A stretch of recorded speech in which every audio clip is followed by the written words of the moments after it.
lave Tireningana misaraka Zenga yala mituaka Langini vadini yala tuakiwe Zengi ze isaraka Fara ninga ingi nandeni bweke Izi bakakangi vadini fachowe Nazumi yangu mange Nazumi yangu mange Nanzar mamulave kilela Nanzar mamulave kichola Nazumi yangu mange Nazumi yangu mange Nanzar mamulave kilela Nanzar mamulave kichola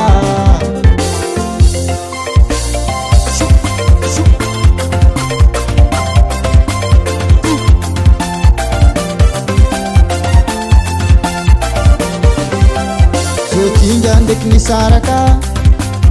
Uzenga yala mitwaka Na viti zenge facham kiraro Manda ndala bei mamenga tulo Langini vadini yala tuakiwe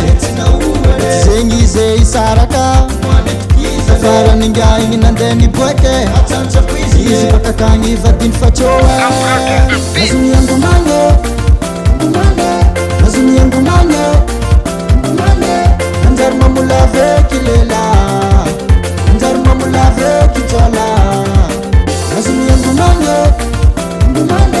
Nazumi yangu mange Nanzar mamulave kilela Nanzar mamulave kichola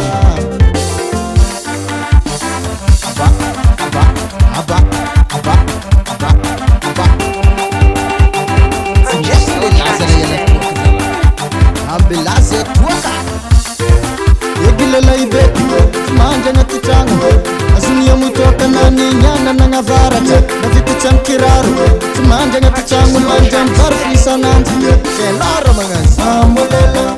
Bambulela Bambulela Bambulela Bambulela Bambulela Bambulela Bambulela Azuni yangu mange Nazumi yangu mange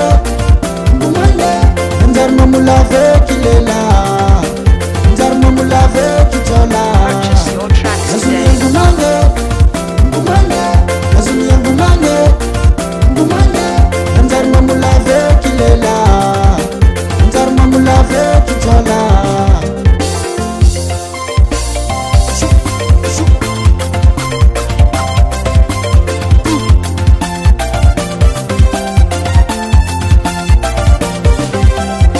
Yes, Bugo Simsi.